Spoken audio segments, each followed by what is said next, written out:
පින්වත්නි සම්බුද්ධ දේශනාවේ ආකෘතික ගත වීම දිහා බැලුවහම අපිට ඊටා මනවින් තේරෙනවා එක්තරා දෙයක්. ඒ තමයි පින්වත්නි භාග්‍යවතුන් වහන්සේ විසින් මතුකොට වදාළේ මේ අත්දකින මට්ටමේ ස්වභාවයත් මේ අත්දකින මට්ටම තුල පවතින අවිද්‍යා සහගත තත්වයේ ස්වභාවයත් ඒ අවිද්‍යා සහගත තත්වය තුල ගොඩනැගෙන අනාගත කර්ම රැස්වීම පදනම් කරගෙන මතුවන තත්වයත් පිළිබඳ ඊතා මනවින් පැහැදිලි කරන එක. ඊතා මනවින් දේශනා කරන එක. තොටේ බුදුරජාණන් වහන්සේ ඊතා මනවින් මතුකොට වදාළ ධර්මයේ ඇතුලේ අතීත අරුබුදේ සකස් වුණු විදියත් අතීත සාධක වර්තමානයේට බලපාපු විදියත් වර්තමාන මොහොතේ ස්වභාවය පිළිබඳවත් ඒ වගේම වර්තමාන ස්වභාවය ඇසුරු කරගෙන මතුවන වර්තමාන මොහොත ඇසුරු කරගෙන මතුවන තත්වයන් තුල අනාගතයේ අරුබුදය මතුවන විදියත් මෙන්න මේ විදිහට බුදුරජාණන් වහන්සේගේ දේශනාව තුල අතීත අරුබුදයත් වර්තමාන අරුබුදයත් අනාගත අරුබුදයත් කියන තුන් කාලයේම අරුබුදය පිළිබඳව දේශනා කරනවා. එතකොට මේ අරුබුදය තේරුම් කරන නිසා ඒ අරුබුදයෙන් අපට නිදහස් වීම පිණිස අවශ්‍ය පදනම අරුබුදයෙන් නිදහස් වීම පිණිස අපට අවශ්‍ය අවකාශය ධර්මය ඊතා මනවින් අපට තේරුම් කරනවා. ඊතාම මනවින් අපට පැහැදිලි කරනවා. ඉතින් මෙන්න මේ විදිහට පැහැදිලි කරන தত্ত্বයන් තුල අපිට අපි තුල ක්‍රමානුකූලව දක්ෂකමක් හදාගත්තොත් කුමකටද යථාර්ථ අවබෝධයේ පිණිස අර බුදුරජාණන් වහන්සේ මතු කරපු తত্ত্বය අතීතයේ මෙසේ විය එසේ සිද්ධ වුණු සංසිද්ධිය තුල ඔයා මෙන්න මේ විදියටයි කල්පනා කළේ මෙන්න මේ විදිහට කල්පනා කරන්න ගිහින් තමයි ඔයා මෙහිම වර්තමානයේ මෙන්න මෙහිම ප්‍රශ්නාවලියක පැටළුනේ මේ ප්‍රශ්නාවලිය තුල තවදුරටත් චින්තනයේ පවතින අරුබුදයක් නිසා අනාගතෙත් මෙසේ අවුල් වීමට නියමිතය එසේ අවුල් වීමට නියමිත తত্ত্বය ඔබ විසින්ම නියම කරගත් తত্ত্বයක් නිශ්චිත නෑ අනාගතේ මෙහෙම වෙනවාමයි දැන් ඉතින් කරන්නට දෙයක් නෑ කියලා නිශ්චිත නැහැ නමුත් ඒ නිශ්චිතතාවයක් නැති වුණත් මෙසේ වන්නේය කියන එකට වග කියන්න ඕන. එසේ වීම පිණිස අවශ්‍ය පදනම හදාගත්ත ඔබමයි. ඒ පදනම ලෝකයේ කෙනෙක් හදාපු එකක් නෙවෙයි. ඒ පදනම ඔබ විසින්ම ගොඩනගාගත් එකක්.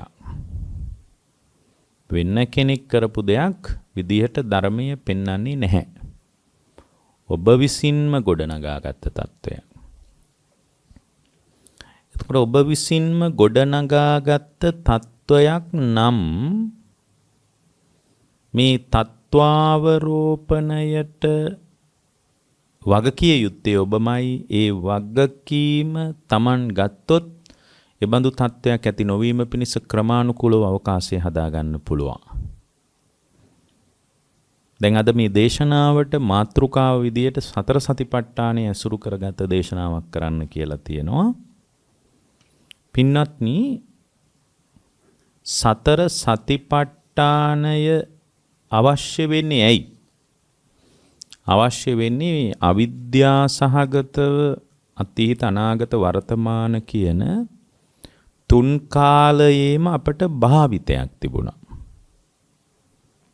ඒ භාවිතය සම්පූර්ණයෙන්ම අවිද්‍යාව සහගතව කළ දෙයක්. තුන් කාලෙම අපි භාවිතා කළේ අවිද්‍යාවෙන්. අවිද්‍යාව ඇසුරු කරගෙන තමයි අපේ භාවිතයන් ගොඩ නැගිලා තිබුණේ, ගොඩ නැගෙන්නේ.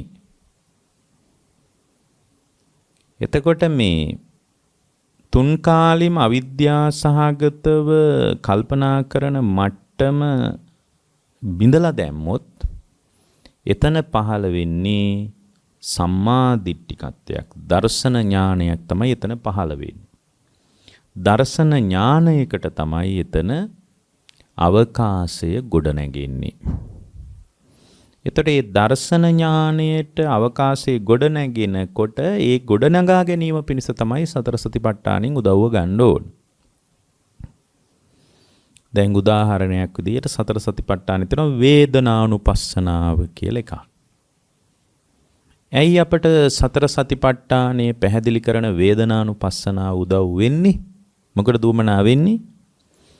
වේදනානුපස්සනාව උදව් වෙන්නේ වේදනාව පිළිබඳව අපට තියෙනවා මිත්‍යා දෘෂ්ටික පරිකල්පනාවක්. ඒ නිසා තමයි වේදනාව ඇසුරු කරගෙන අපි අවිද්‍යාවෙන්ම කල්පනා කරන්නේ. ඒතකොට අවිද්‍යාව සම්බන්ධව වේදනාව ඇසුරු කරගෙන කල්පනා කරනකොට වේදනාව සකස් වෙන විදියක් අපි දන්නේ නැහැ. එක්කෝ අපි දැනගත්තත් වේදනාව සකස් වෙච්ච විදිය සම්බන්ධව අපට තියෙන්නේ සම්පූර්ණයෙන්ම දුර්වල දැක්මක්. දර්ශන සම්පත්තියක් අපට නැහැ බුද්ධ ශාසනය කියන. ඒතර වේදනාව වින්දනය කියන එක බාහිර තත්ත්වයක් හැටියටම අපට වැටහෙන්න පුළුවන්. බාහිර තත්ත්වයක්ම හැටියට වැටහෙන්න පුළුවන්. දැන් පොල්ලකින් ගහනකොට පොල්ල විඳින්න පුළුවන්ද? පොල්ලකින් ගහනකොට පොල්ල විඳින්න පුළුවන්ද? බෑ. එතකොට පුංචි කාලේ දැකලා ඇති අපි හිතමුකෝ මේ ළමයි නිකන් කොටයක හැප්පිලා වැටුණා කියලා හිතන්නකෝ පොඩි කාලේ. ඒතර කොටයක හැප්පිලා වැටෙනකොට ඒ ළමයා කෑ ගහලා අඬද්දී ඒ ළමයාව අස්වසන්න අම්මලා කොටේට තට්ටු කරනවද කියලා තියෙනවද? අපේ පුතාට රිද්දුවා නේද කියලා කොටේට තට්ටු කරනවා. එතකොට ඒ ළමයා අඬන එක ටිකක් නවත්ත ගන්නවා. දැන් කොටේක ගහක හැප්පිලා වැටුනොත් ඒ ළමයා වැටිලා කෑ ගහනවා. එතකොට අර අම්මා කරන්නේ මොකද්ද? අම්මා ගිහින් කරන්නේ අර ගහට තට්ටු කරනවා. ඇයි අපේ පුතාට රිද්දුවේ? ඇයි අපේ දුවට රිද්දුවේ? එතකොට අර ළමයා අඬන එක නවත්තනවා. එතකොට ඒක ඇතුලේ අර දරුවට හිතෙනවා මොකද්ද?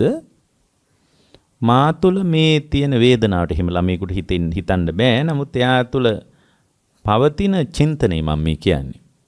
මට මේ වේදනාව ගෙනාවේ මෙන්න මේ ගහ තමයි. හරි, ගහට වේදනාවක් ඒ විදියටම දුන්නාම ප්‍රශ්න ඉවරයි වගේ නිකන් සාධාරණීකරණය කරන ගතියක් ඒ ළමයාගේ හිතේ තියෙන. ඒ කියන්නේ අර ගහට අම්මා තට්ටු කරද්දී අඬන්නේ. එතකොට හැබැයි ලොකු වෙනකොට ගහක හැප්පිලා වැදුනොත් දැන් අපි හිතමුකෝ පුටුවක හැප්පිලා වැටුණා කියලා. එතකොට ළමයා කෑ ගහනකොට අම්මා පුටුවට තට්ටු කරනකොට ඒ ළමයා අඬන එක නවත්ත ගත්තට ටිකක් ඒ ළමයාම ලොකු වෙනකොට ඒ පුටුවට තට්ටු කළාම අඬන වෙලාවක එයා hina වෙයි. ඇයි පුටුව අවිඥානික බව එයා දන්නවා. පුටුව අවිඥානික බව දන්නවා. එහෙනම් බලන්න මේ සාමාන්‍යයෙන් කෙලෙසහගත සත්‍යයට මේ සවිඥානික කය ගැනමයි අරුබුදේ තියෙන්නේ. බාහිර සවිඥානික කය ගැනමයි අරුබුදේ තියෙන්නේ.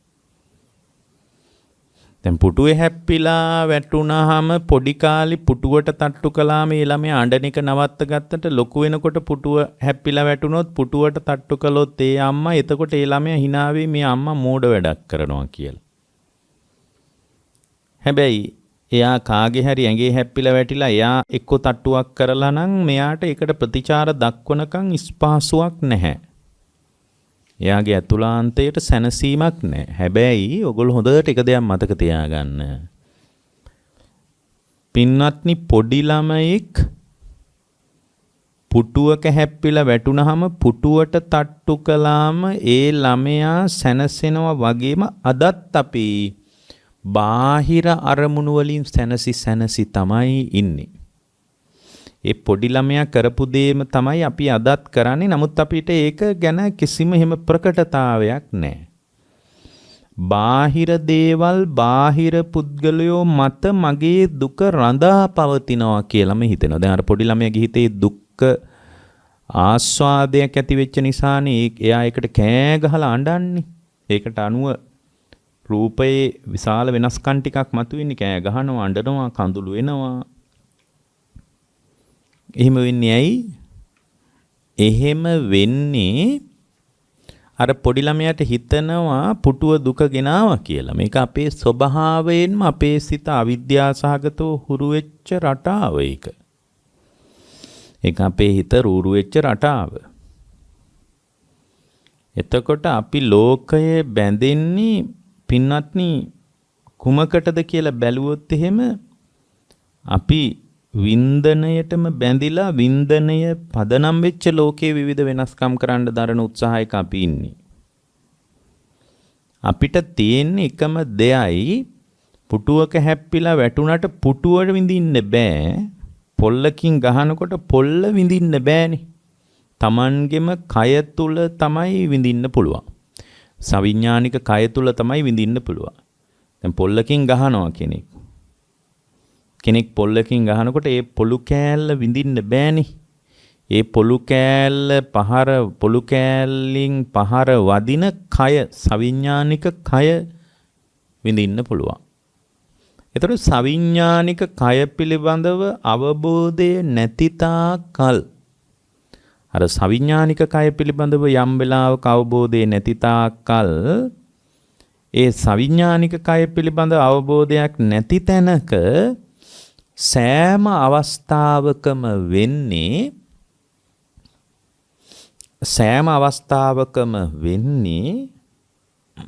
කුමක්ද? සෑම අවස්ථාවකම වෙන්නේ පින්වත්නි බාහිරට එළිය පැත්තට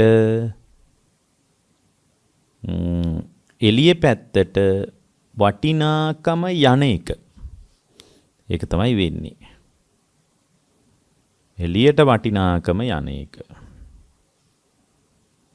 එතකොට මේ එළියට වටිනාකම යන්නේ කොහොමද? එළියට වටිනාකම යන්නේ පින්වත්නි ඒ පුද්ගලයා තුල එළියේ ලෝකයේ විසින් වටිනාකම ගෙනාවා කියලා හිතෙන නිසායි. දැන් පොඩි ළමෙක් වගේ පුටුවේ හැප්පුණාම පුටුවට ගහද්දී ආසනසෙන් නැති වුණාට දැනුත් කරන්නේ මේ වගේ වැඩක් තමයි. ඒ වගේම වැඩක් තමයි අපි කර ඉන්නේ මේ වෙලාවේ. හැබැයි දැන් ධර්මයේ ඕක මේ සවිඥානික කය පිළිබඳවම අවබෝධය හදන්නේ ඒකයි. සවිඥානික කය පිළිබඳව අවබෝධය හදන්නේ ඒකයි. මොකද මේ සාමාන්‍යයෙන් කෙලෙස් සහගත සත්වයා තුල සවිඥානික කය පැත්තට තමයි වටිනාකම යන්නේ. සවිඥානික කය පැත්තට. කොහොමද සවිඥානික කය පැත්තට වටිනාකම යන්නේ? හැම වෙලාවකම අපිට දැන් හිතන්නකෝ දැන් කෙනෙක්ගේ දැන් පුටුවක හැප්පුණාම පුටුවට ගහනකොට ඒ ළමයා ඇඬුවට ලොකු වුණාට පස්සේ පුටුවේ හැප්පිලා වැටුනොත් පුටුවට ගැහුවට අපි අඬන්නේ. හැබැයි එළියේ කෙනෙක් ඇවිල්ලා අපිට අභියෝග කළොත් කෙනෙක් අපිට ගැහුවොත් එimhe යාට ගහන්න හිතෙනවනේ. එහෙනම් මතක තියාගන්න මේ සවිඥානික කය පැත්තට වටිනාකම යන එක හැමදාමත් තියෙනවා. ඒ නිසා තමයි බුදුරජාණන් වහන්සේ වදාළේ මේ බාහිර අභ්‍යන්තරික වශයෙන් සවිඥානික කයම අවබෝධ කරගන්න. එතකොට පැටලෙන්න ලෝකයක් පේන්නේ නැහැ. එතකොට යාට පැටලෙන්න පුළුවන් ලෝකයක් පේන්නේ නැහැ. අන්න ඔතන තමයි අපේ බැම්ම තියෙන්නේ. දැන් බුදුරජාණන් වහන්සේගෙන් එක වෙලාවක ඇවිල්ලා අහනවා බුදුරජාණන් වහන්සේ සමීපයේ කිංසු සංයෝජනෝ ලෝකෝ කිංසු තස්ස විචාරණං කිස්සස්ස විප්පහානේන නිබ්බානං ඉති උච්චති. ලෝකය බැඳීම කොහොමද තියෙන්නේ? ඒ වගේම මේ ලෝකයාගේ හැසිරීම කොහොමද? කුමක් ප්‍රහාණය කරාමද ඔය ඔබ වහන්සේලා කියන අවබෝධයටපත් වෙන්න පුළුවන් කියලා බුදුරජාණන් වහන්සේගෙන් එක්තරා වෙලාවක ප්‍රශ්න කරනවා. එතකොට බුදුරජාණන් වහන්සේකට ලබා දෙන උත්තරය මොකද්ද? නන්දි සංයෝජනෝ ලෝකෝ. නන්දිය තමයි, නන්දිය කියන්නේ දැන් මෙහෙම කිව්වත් හරි. නන්දිය කියන තෘෂ්ණාව තමයි ලෝකේ බැඳීම. එතකොට යා තෘෂ්ණා කරන්නේ කුමකටද? සවිඥානික කයට. බාහිර අභ්‍යන්තරික සවිඥානික කයට තමයි තෘෂ්ණාව පවතින්නේ. ඒකනේ විදර්ශනාවේදී බාහිර අභ්‍යන්තර ඇඳපුටු මේස ඇඳ ඇතිරිලි ඒවා මේවා විදර්ශනා කරන්නේ නැත්තේ? ඇයි ඒවා විදර්ශනා කරන්නේ නැත්තේ? ඒවා විදර්ශනා කරන්නේ නැත්තේ ඒවා විදර්ශනා කරන්න දෙයක් නැහැ. ඒවා විදර්ශනා කරන්න දෙයක් නැහැ. ඒවා විදර්ශනා කළ යුතු දේවල් නෙමෙයි. සවිඥානික කය විතරයි අපි විදර්ශනා කරන්නේ. මොකද හැම කාලෙකම මේ බාහිර සවිඥානික කය ඇසුරු කරගෙන නොඑක ආකාරයෙන් මනාපමනාප වශයෙන් ප්‍රතිචාර දක්වන කමක් තියෙනවා. දැන් බලන්න බුද්ධ ශාසනය කියන එක නන්දි සංයෝජනෝ ලෝකෝ. ලෝකේ බැඳීම කියන්නේ නන්දිය. සවිඥානික කය කෙරෙහි පවතින නන්දිය. ඒක නන්දිය අයින් වෙන විදියට බලන්න තමයි සිහිය පිහිටුවාගත කමක් වමනා කරන්නේ. විතක්කස්ස ਵਿਚාරණං. අභ්‍යන්තරයේ තුල හටගන්න විතර්ක ඇසුරු කරගෙන තමයි අපි ਵਿਚාරන්නේ. විතර්ක ඇසුරු කරගෙන තමයි අපි ਵਿਚාරන්නේ. එතකොට තණ්හාය විප්පහානේන. එතකොට ඒ පුද්ගලයා තුල තෘෂ්ණාව තමයි දුරු කරන්න තියෙන්නේ. එතකොට නිබ්බාණං ඉති උච්චති. නිර්වාණයටපත් වෙනවා. කුමක් පිළිබඳව තෘෂ්ණාවද? සවිඥානික කය පිළිබඳව තෘෂ්ණාව. සවිඥානික කය පිළිබඳව තෘෂ්ණාව තියෙන තාක්කල් බාහිර සත්වපුද්ගල භාවය පෙනෙන තාක්කල්, අභ්‍යන්තර සත්වපුද්ගල භාවය පෙනෙන තාක්කල්, මම කියන ගතිය ඇතුලේ තියෙන තාක්කල් ඒ පුද්ගලයාට වේදනාව ගෙනාපු ලෝකයක් තියෙනවාමයි කියන එකමයි වැටහෙන්නේ. එහෙමමයි යාට වැටහෙන්නේ. එහෙම වැටහෙන්නේ කුමක් නිසාද? එහෙම වැටහෙන එක ඇතුලේ දැන් අපි හිතමුකෝ දැන් වේදනාව එළිය ලෝකේ ගෙනාවා කියලා හිතනකොට යා නිරුද්ධ වී යන ලෝකයක් ඇටියට නෙමේ නම් ලෝකය අඳුනාගෙන තියෙන්නේ. ඒ පුද්ගලයා තුල සංඥාවේ මුලාවක් පත් වෙනවා. ඒ කියන්නේ වේදේති තං සංජානාති කියලා. සංජානනය තුල යා මුලාවටපත් වෙනවා. එතකොට යාට හිතෙනවා මේ එකිනෙකට ගැටී පවතින සමූහයක් ඒකත්වයකින් ගන්නවා. ඊට පස්සේ අතීත අනාගත වර්තමාන ඒ හටගත්ත වේදනාව එකක්මයි. වේදනාව එහෙම එකක් නෙමෙයි. වේදනාව නිරුද්ධ වෙලා යනවනේ හැම වෙලාවක. අතීත වේදනාව වර්තමානීට එන්නේ නැහැ. ඒක අතීතෙම නිරුද්ධ වෙලා යනවා. වර්තමානයේ හටගත්ත වේදනාව අනාගතයට යන්නේ නැහැ. ඒක වර්තමානයේම නිරුද්ධ වෙලා යනවා. අනාගතයේ හට නොගත්ත යම් වේදනාවක් ඇද්ද ඒක ඒ අනාගතයෙන් එහා පැත්තේ භවයකට යන්නේ නැහැ. නමුත් අර වේදනාව විඳිනකොට විඳින මම ඉන්නවා, වේදනාව විඳින පුද්ගලයෙක් මේ පැත්තේ ඉන්නවා කියලා වැටහෙනකොට මොකද්ද වෙන්නේ? වේදනාව විඳින සත්වයෙක් පුද්ගලයෙක් ඉන්නවා කියලා වැටහෙනකොට අතීත අනාගත වර්තමානයේ හටගත්ත වේදනාව එකම එක වේදනාවක් විදියට හිතනවා. ඒකයි මට දුන්නු වේදනාව මං උඹටත් කවදා හරි දෙනවා කියලා හිත තුල රැව්පිලි රැව් දෙන්නේ. ඒකයි පින්වත්නි. අපේ හිත ඇතුලේ එහෙම වැඩ කරන්නේ. හොඳයි අපි බලාගමු මට දුන්න වේදනාව මං කවදා හරි උඹටත් දෙනවා කියලා හිතන්නේ ඒකයි. ඒකයි. එතකොට දැන් ඒක මේ ඒක මේ ලෝකේ ස්වභාවයක්. ඒක මේ ලෝකේ ස්වභාවයක් පින්වත්නි. දැන් මට අර පෞද්ගලික කාලේ අහන්න ලැබුණා ඔය භීෂණ කාලේ තමන්ගේ දරුවා අහිමි වුණ බව දැනගෙන මියගිය බවක් දැනගෙන ඒ මියගියපු සංසිද්ධිය අල්ලගෙන අවුරුදු ගණනාවක් එක්තරා මවක් නඩු කියනවා. මියගිය බවට තහවුරුත් වෙලා මියගියා කියලා දන්නවද? ලෝකෙට මේ ගැන වෙනම කියවීමක් තියෙන්න පුළුවන්. හරි අම්මා සාධාරණ ඉල්ලන්න ඕන කියලා. දැන් දරුවා මිය ගිහිනුත් ඉවරයි. මියගිය බවක් දන්නවා. මියගිය බවට සම්පූර්ණයෙන් පරිපූර්ණ සාධකත් මුණ ගැහිලා තියෙද්දි නෑ මම නම් මේ කතාරින්නේ නෑ ලේසියෙන් කියලා නඩු කියනවා. ඊට පස්සේ ඒ අම්මව මුදලට යට කරගන්න හදන්නත් උත්සාහ කරනවා සමහර අය. නමුත් ඒ අම්මා ඒ මුදලට යට කරගන්න දෙන්නෙත් නෑ. ඒ කොච්චර මුදල් දුන්නත් ඒකට කැමති වෙන්නේ නෑ මං සාධාරණ ඉල්ලනවා කියලා වැඩ කරනවා. අන්තිමටම ඇයි අදහස අයින් කර ගන්නවා. අවුරුදු ගාණක් ගියාට පස්සේ එතකොට අපිට තේරෙනවා එහෙම අවුරුදු ගාණක් දරුවා වෙනුවෙන් දරුවත් මිය ගිහින්නම් මිය ගියපු දරුවා වෙනුවෙන් සාධාරණේ ඉල්ලලා නඩු කියනවා නම් ඒ නඩු කියන එක ඇතුලේ අම්මා කෙනෙක්ගේ මාතෘත්වය සම්බන්ධ සෙනෙහස තියෙනවා කියලා ලෝකයා වෙනම කතා කළයි. නමුත් එයාගේ ඇතුළාන්තය තුළ වැඩ කරනවා මොකද්ද? අතීත වර්තමාන අනාගත කියන තුන් කාලයේම හටගන්න වේදනාව ඒකත්වයකින් ගත්ත කමක් එයාට තියෙනවා. ඒ නිසා තමයි මගේ දරුවට කරපු දේ වෙනුවෙන් මම නම් මේක ලේසියෙන් අතාරින්නේ නැහැ කියලා බරපතල අභ්‍යන්තරික අරුබුදයක් එයා තුල තියෙන්නේ. ඒක පොඩි පහේ අරුබුදයක් නෙමෙයි. බරපතල අභ්‍යන්තරික අරුබුදයක් එයා තුල තියෙනවා. එතකොට මේ බරපතල අභ්‍යන්තර අරුබුදය ඒකත්වයකින් ගත්ත කමක් එයා තුල තියෙනවා. නමුත් අර බුද්ධ ශාසනයේ තියෙන සම්මාදිට්ඨිය දර්ශන සම්පන්නකම ඇතුලේ නම් එයා කියවන්නේ එයා අතීත වර්තමාන අනාගතයේ වේදනාව ඒකත්වයකින් ගන්න වේදනාව සමුදය වෙවි නිරුද්ධ වෙවි යන දෙයක් හැටියටමයි එයා දකින්නේ.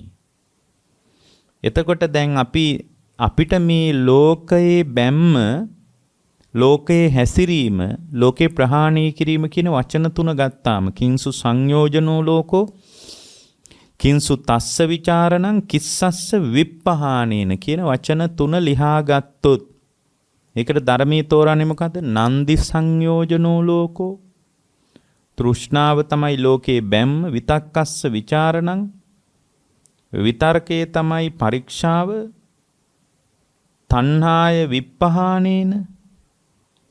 විප්පහානේන එතකොට යා තෘෂ්ණාව තමයි දුරු කරන්න ඕන නිබ්බාණං ඉති උච්චති. එතකොට තමයි යාගේ සිත නිවනටපත් වෙන්නේ. හරි යාගේ සිත නිවනටපත් වෙන්න නම් නන්දියමනේ අයින් කරන්න තියෙන තෘෂ්ණාවනේ ලෝකේ බැම්ම. තෘෂ්ණාවට ඉඩ දෙන්නේ මොකද්ද? විතක්කස්ස විචාරණං කෙලෙස් විතර්ක ටිකනේ. එතකොට කෙලෙස් විතර්ක ටික හටගන්න බලපාන්නේ මොකද්ද? එයා තුළ පවතින සංජානනයේ තියෙන දුර්වලකමනේ. අඳුනාගත්ත එකේ දුර්වලකමනේ. කොහොමද අඳුනගත්තේ? අතීතයේ හටගත්ත වේදනාවද අනාගතයේ හටගන්නා වූ වේදනාවද වර්තමානයේ හටගත්ත වේදනාවද කියන මේ තුන් කාලයේම වේදනාව එකම එක වේදනාවක් හැටියට ගත්ත කමක්.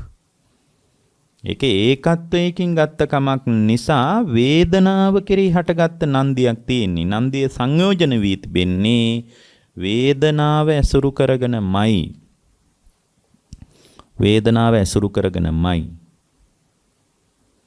එතකොට මේ ගැටලුව ලිහනවා නම් මේ අරුබුදය කාට හරි කෙනෙකුට සමනය කරගන්න උවමනාවක් තියෙනවා නම් එතකොට මේ ගැටලුව සමනය කරගන්න කෙනෙක් සමනය කරගන්න කැමති කෙනෙක් පින්වත්නි කොහොමද කල්පනා කරන්න ඕන? එයා කල්පනා කරන්න ඕන තණ්හාය විප්පහානේන. පින්වත්නි තණ්හාව දුර්වල වෙන ආකාරයට. එතකොට තණ්හාව දුර්වල වෙන ආකාරය කියන්නේ මොකද්ද? තණ්හා කරන්නේම Tamanගේ වේදනාවට, වේදනාව සම්බන්ධ මොන විදියට යා පිළිගත් කමක් ඇතුළේද? අතීතයේද, අනාගතයේද, වර්තමානයේද මේ තුන් කාලේම හටගත් වේදනාව ඒකත්වයක් වශයෙන් පිළිගත්තා ඌකම. අතීතේ, අනාගතේ, වර්තමානයේ කියන තුන් කාලේ හටගත් වේදනාව එකම එක වේදනාවක් හැටියට පිළිගත්තකම. ඒකමයි යාට වරදින්න බලපාන්නේ. ඒකමයි යාට බලපාන්නේ. එතකොට අන්නේ වේදනාව අතීත, අනාගත, වර්තමානයේ කියන තුන් කාලේ එකක් නෙමෙයි. වේදනාව නිවි යන එකක්, නිරුද්ධ වෙවි යන එකක් කියලා යම් වෙලාවක අපට පුළුවන් නම් ප්‍රඥාවෙන් අවබෝධ කරගන්නට, ඒ ප්‍රඥාවෙන් අවබෝධ කරගත්ත තැනක ඒ ශ්‍රාවකයාට කිසිදු ආකාරයකින් වරදින්නේ නැහැ පින්වත්නි. කිසිදු ආකාරයකින් යාට වරදින්න විදිහක් නැහැ. එතකොට තමා තුළ වේදනාව හටගන්නකොට එයාට ඥාන සම්ප්‍රයුක්තකමක් තියෙන්න ඕන. වේදනාව සකස් වෙන විදිය පිළිබඳව දැනගන්න. එයාට වැටහෙන මට්ටමින් නම් වේදනාව පිළිබඳව අඳුනා ගැනීම ප්‍රාමාණික නැහැ. එතකොට එයාට වැටහෙන මට්ටම මොකද්ද?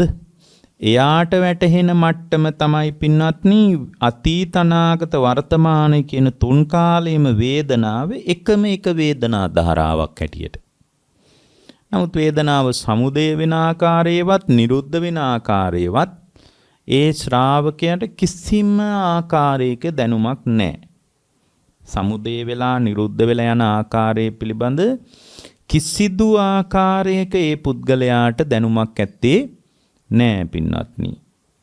ඒ නිසාම මොකද්ද වෙන්නේ? වේදනා ධාතුයාකෝ ගහපති විඥානසෝකෝ. වේදනා ධාතුවම කියලා කියන්නේ ඒ ශ්‍රාවකයාට, විඥාණයට කුසල සිත පවත්වන්නට අවකාශයක්. පවත්වන්න කර්ම රැස්වීම පිණිස අවකාශයක්. වේදනා ධාතුයා කෝ ගහපති විඥානසෝකෝ. වේදනා ධාතුවම පින්වත්නි කර්ම රැස්වීම පිණිස අවකාශයක්. එතකොට වේදනා ධාතු රාග විනිබන්ධංච. මොකද්ද මේ කියන්නේ? වේදනා ධාතු රාග විනිබන්ධංච. වේදනාව කෙරෙහි රාගයෙන් බැඳුණු විඥානයක් පවතිනවාද? කොහොමද රාගයෙන් බැඳින්නේ? සන්තති ගණයකට අහු වෙලා. සන්තති ගණයකට අහු වෙලා තමයි වේදනාවට බැඳින්නේ. මොකද්ද සන්තතිය? එකම එක සන්තතියක්. අතීත, වර්තමාන, අනාගත කියන තුන් කාලේ එකම එක සන්තතියක්. එකම එක සන්තතියක්. අතීත, අනාගත, වර්තමානී කියන වේදනාව ඒකත්වයකින් ගත්ත කමක් එයාට පවතිනවා. අතීත, වර්තමාන, අනාගත කියන තුන් කාලයේම වේදනාව ඒකත්වයකින් ගත්ත කමක් එයාට තියෙනවා. ඒ ඒකත්වයකින් ගත්තකම ඇතුලේ පින්වත්නි ඒ ශ්‍රාවකයාට මොකද්ද වෙන්නේ? එයා තුල මතුවෙනවා තත්වයක් වේදනා ධාතු රාග විනිබන්ධංච පන විඥානස්සෝකසාරීති උච්චති. නැවත නැවත භව කර්ම සකස් කරගෙන ප්‍රතිසන්දිය කරා යෑම පිණිස ඉඩවෙන් වෙනවා. අවකාශය හැදෙනවා. එහෙම ඉඩක් වෙන් වෙනවා. එතකොට දැන් එහෙනම් යාට මේ වේදනාව පිළිබඳව අවබෝධ කරන්න තමයි වේදනානුපස්සනාව කියලා එකක් තියෙන්නේ. ඒතර වේදනානුපස්සනාවෙන් බුදුරජාණන් වහන්සේගේ ශ්‍රාවකයා තුල බලාපොරොත්තු වෙන තත්ත්වය මොකද්ද? වේදනාව සමුදය වී නිරුද්ධ වී යන බව අවබෝධ කරන එක. වේදනාව සමුදය වී නිරුද්ධ වී යන ආකාරය අවබෝධ කරන එක. වේදනාව සමුදය වෙලා නිරුද්ධ වෙලා යනවා කියලා අපට අවබෝධ කරගන්න පුළුවන්කමක් තිබුණොත් පින්වත්නි මේ ශ්‍රාවකයන්ට වේදනාවේ මුලාවක් නැහැ. වේදනාවයි මුලාවක් නැති නිසා වේදනාව ඇසුරු කරගෙන සන්තති ගණයක් නැහැ. අතීතයේ හටගත්ත වේදනාවයි වර්තමානයේ හටගන්නා වූ වේදනාවයි අනාගතයේ හට ගැනීමට නියමිත වේදනාවයි එයා ඒකත්වයකින් ගත්ත කමක් නැහැ. ඒ නිසා එයා තුල ආරම්මණක් ගණේ පවා බිඳිලා යනවා. මොකද ආරම්මණ ගණේ කියලා කියන්නේ? සිත් බොහෝ ගණනකින් සිද්ධවන ක්‍රියාවලියක් තුල වේදනාව හට ගන්නවා මිසක් වේදනාව එළිය කෙනෙක් නිසා විඳිනවා නෙමෙයි. එළියේ දෙයක් විඳින්න පුළුවන් කමක් නැහැ. ඒකයි කිව්වේ අර පොල්ලකින් ගහනකොට ඒ පොළු කෑල්ල විඳින්න බෑ. මේසේ හැප්පිලා වැටුණට පුටුවේ හැප්පිලා වැටුණට පුටුව විඳින්න බෑ. පොළොවේ හැප්පිලා වැටුණාම පොළොව විඳින්න බෑ. පොළොව විඳින්න බෑ. ආරම්මණක් ගණය. මොකද ආරම්මණක් ගණය කියන්නේ? සිත් බොහෝ ගණනකින් සිද්ධවන සංසිද්ධියක ප්‍රතිලාභගත වීමක් වන වේදනාව. සිත් බොහෝ ගණනක සිද්ධවන ක්‍රියාවලියක් තුළ ඇතිවෙන වේදනාව එකම එක දැනීමක් විදියට පිළිගන්නා කම. අර සන්තති ගණය ඇතුළේම පින්වත්නි ආරම්මණක් ගණයට තල්ලුව ලැබෙනවා.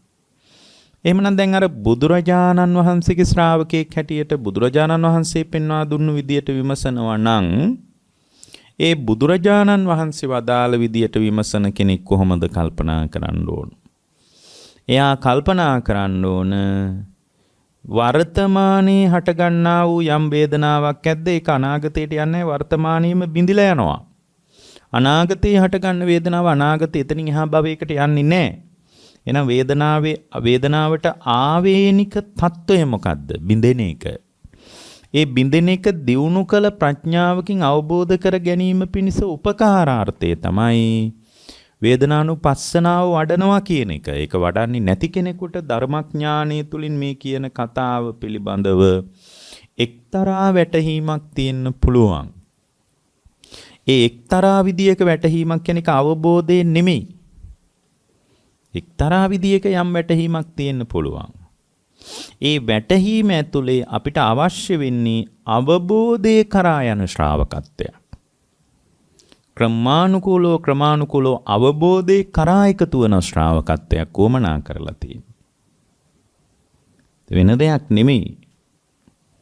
එතකොට එහෙමනම් මේ අවබෝධය කරා යනකමට උදව් කරන්නේ වේදනානුපස්සනාව. ඒ කියන්නේ සතර සතිපට්ඨානෙ වඩන්නේ නැතුව මේ අවබෝධය කරා යනවා කියලා කවුරු හරි කෙනෙක් කියනවා නම් ඒක කවදාවත් වෙන්නේ නැති දෙයක්. ඒක වෙන්නේ නැහැ. එතකොට හොඳට කල්පනා කරලා බලන්න පින්වත්නි. හොඳට විමසලා බැලුවොත් තේරෙවි. පින්වත්නි බුදුරජාණන් වහන්සේ වදාළ විදියට විමස ගන්නවා නම් ඉස්සෙල්ලා හොඳට ශ්‍රද්ධාව හදාගෙන මේ ශ්‍රද්ධාවෙන් තේරුම් ගත යුත්තේ මොකද්ද? ඕගොල්ලන්ට ඕන විදියට හිතන්න එපා.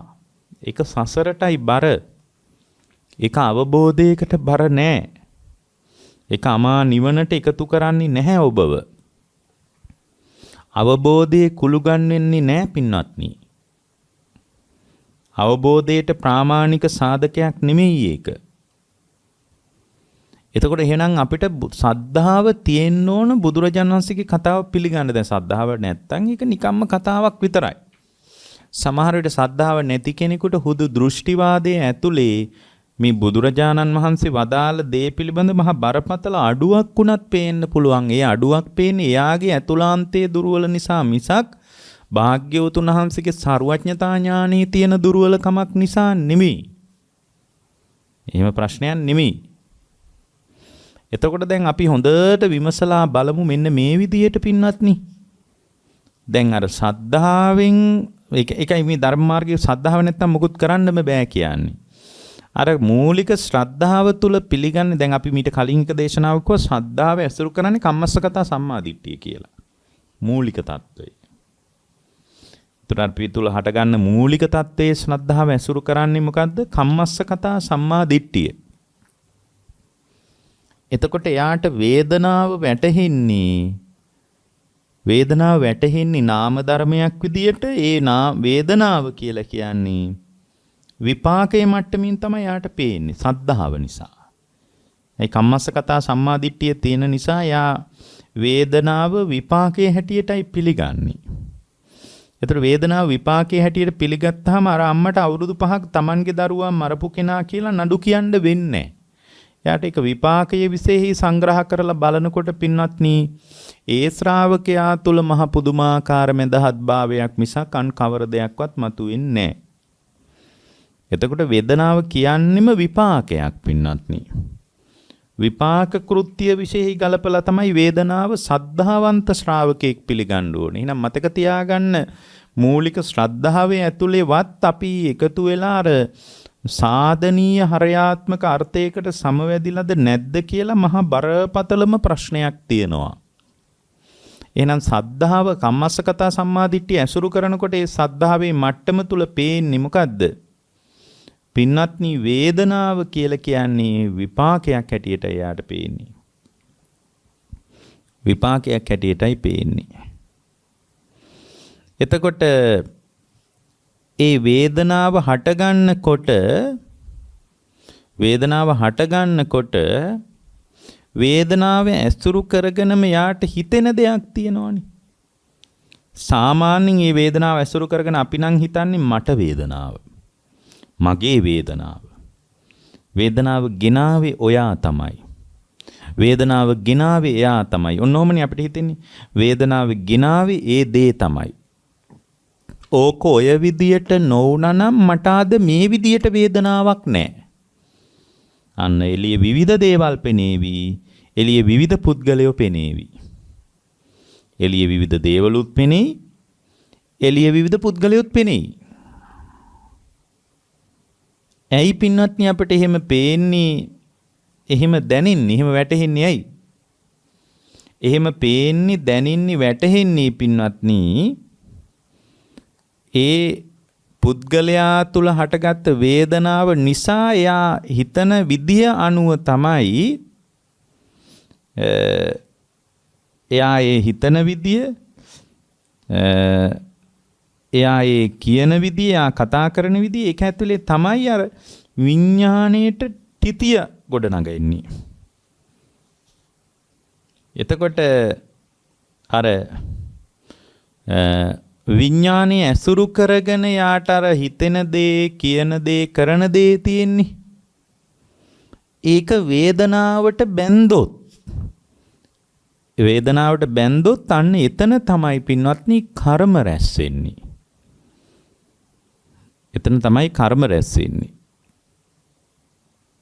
ඒ නිසා වේදනාවමයි විඥානට්ඨිතිය.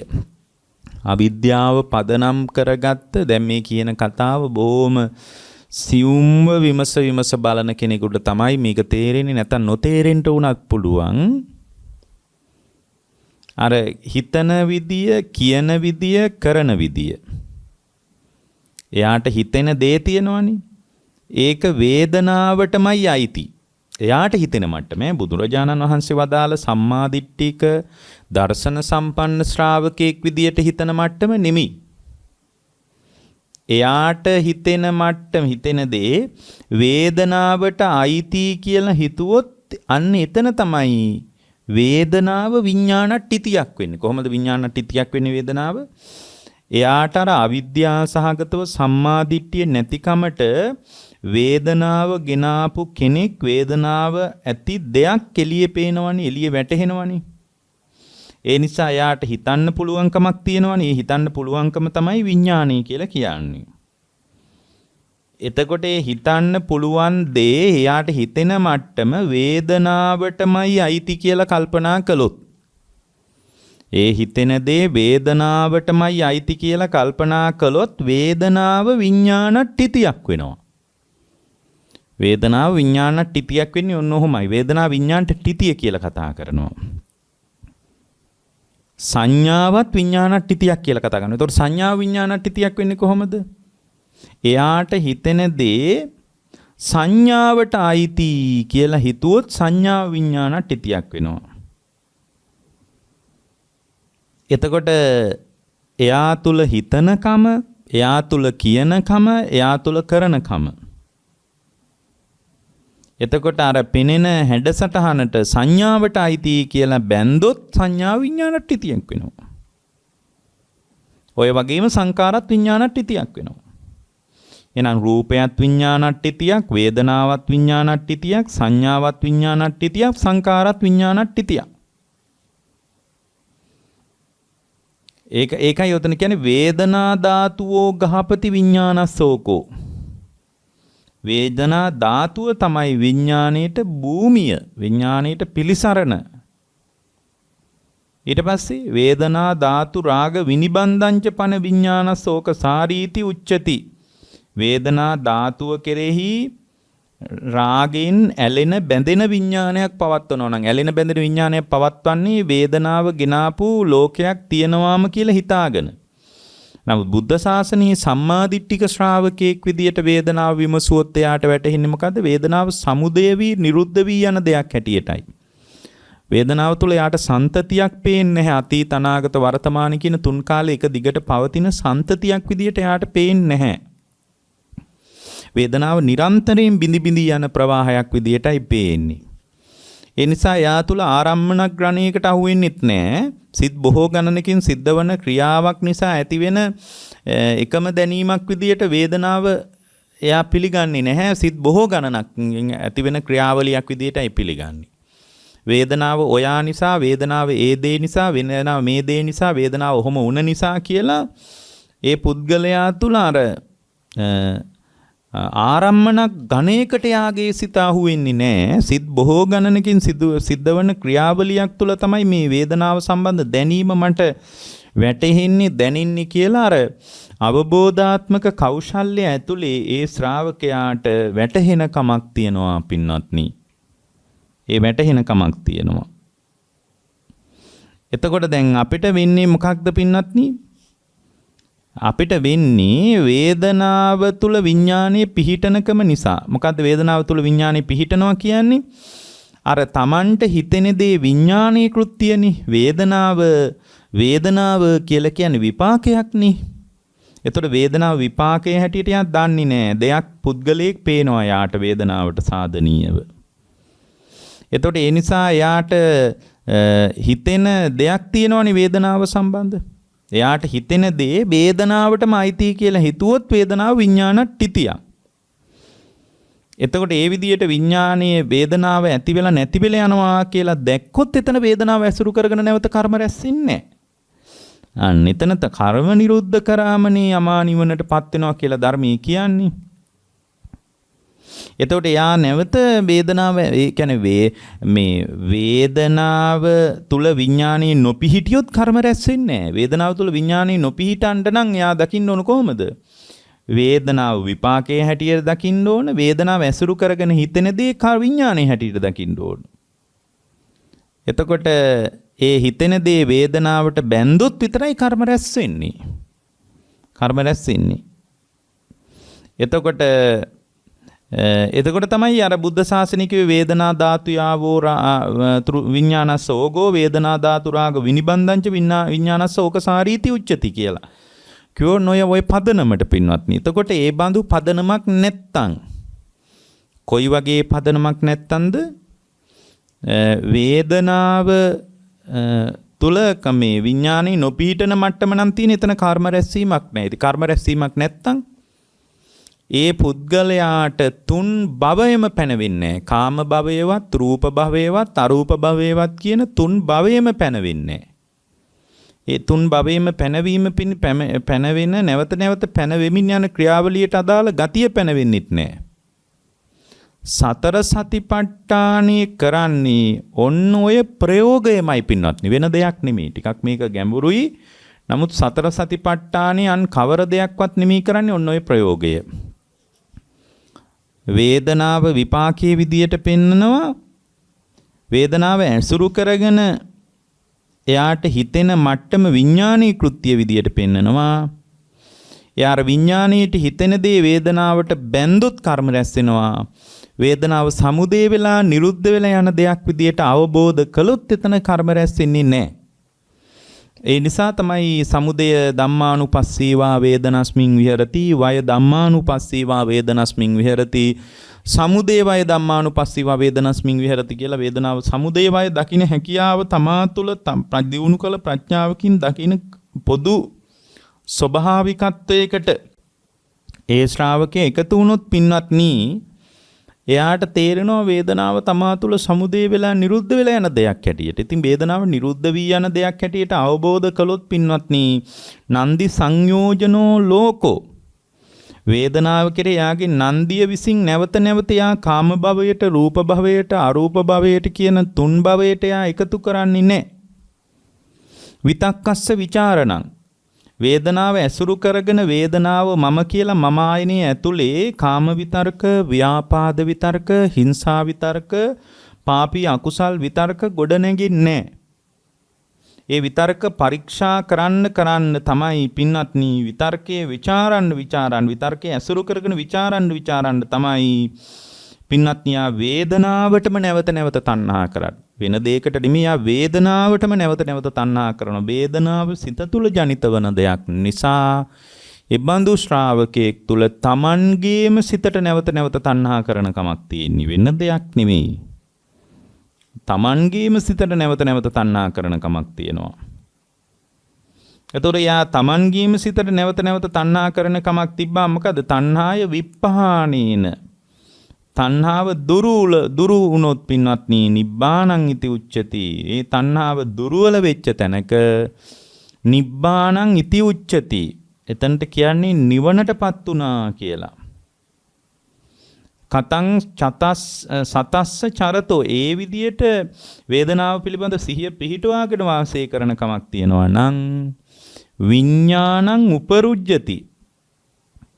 විඥානේ නිරුද්ධ වී යනවා නැවත කවරාකාරයකවත් හට ගැනීමක් නැති තැනකට. එතකොට මෙන්න මේ සියුම් දර්ශන කෞශල්‍ය නැති වෙච්ච තැනක පින්වත්නි අර විඥානේ පැවැත්ම තහවුරුයි. කතං සතස්ස චරතෝ ඒ විදිහට අර වේදනාව පිළිබඳ සිහිය පිටුවකට වාසය කිරීමක් නැති තැනක විඥානං උපරුජ්ජති. විඥානයේ නිරුද්ධ වීමක් ගැන කතා කරන්න පුළුවන් කමක් නැහැ. එතකොට අපි පින්වත්නි මේ ගතවන මොහොත තුල වේදනාවේ ස්වභාවය අවබෝධ කරගත්ත ගමන් කවරාකාරයක වේදනාවක් ජනිත වුණත් අපේ අභ්‍යන්තරය අවුල් නොවන මට්ටමට ඇතුළාන්තයේ ගොඩ නැගෙනවා. මෙන්න මේ බරපතල සම්මාදිට්ඨික ප්‍රයෝගයට තමයි පින්වත්නි සතර සතිපට්ඨානෙ අවශ්‍ය වන්නේ. සතර සතිපට්ඨානෙ කරන්නේ ඔය ප්‍රශස්ත ප්‍රයෝගයමයි. එනිසා ඔබ හැම දිනාටම මේ උතුම් වේදනාව ඇසුරු කරගෙන පැහැදිලි කරපු මේ ගැඹුරු කාරණය අවබෝධයේ පිණිසම වේවා කියලා අපි අදිෂ්ඨාන කරනවා. මෝහක්ඛයෝ නිබ්බානං